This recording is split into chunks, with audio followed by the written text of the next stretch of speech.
La localisation de l'information génétique, réponse expliquée. On commence.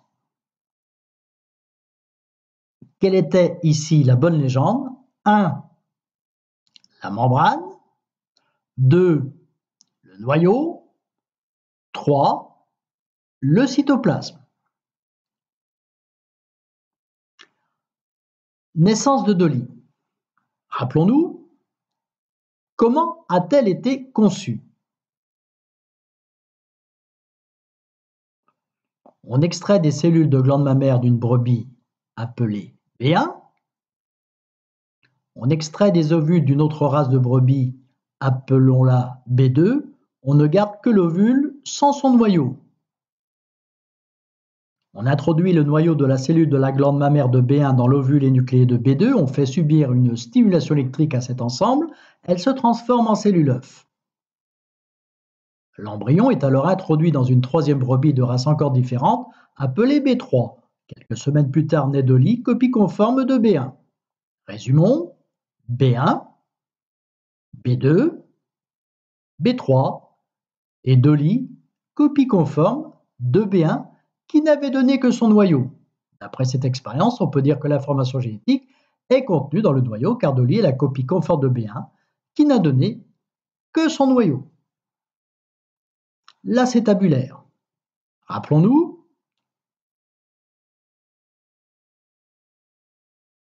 le transfert d'un noyau de l'acétabulaire à chapeau régulier dans un fragment d'acétabulaire à chapeau denté produit une algue à chapeau régulier.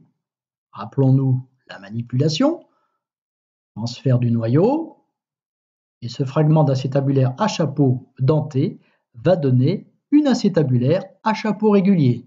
Le transfert d'un noyau de l'acétabulaire à chapeau denté dans un fragment d'acétabulaire à chapeau régulier va produire une algue à chapeau denté. Rappelons-nous, transfert de noyau, le fragment d'acétabulaire à chapeau régulier va donner une acétabulaire à chapeau denté.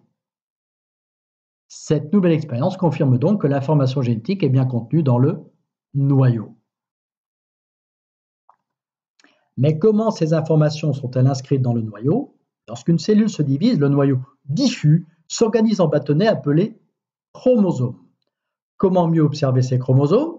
Cariotype, ensemble des chromosomes d'une cellule. Par convention, on range les chromosomes par taille décroissante. Les chromosomes correspondent à l'aspect du noyau lorsqu'une cellule se divise. Le cariotype est l'ensemble des chromosomes d'une cellule. On peut ranger les chromosomes d'une cellule et par convention, on range les chromosomes par paire de taille décroissante. Qu'observons-nous dans un cariotype humain comme celui de Luc? Les cariotypes humains possèdent 46 chromosomes, 23 paires de chromosomes, 44 chromosomes plus 2 chromosomes sexuels. L'intrus était 24 paires de chromosomes. Qu'observons-nous?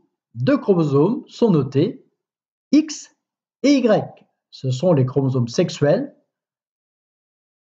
de la cellule de Luc.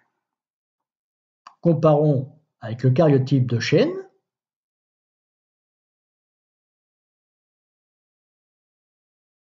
Les deux cariotypes se distinguent par le fait que le cariotype de Luc présente 2 chromosomes sexuels de taille différente et que le cariotype de Chêne présente 2 chromosomes sexuels de taille identique.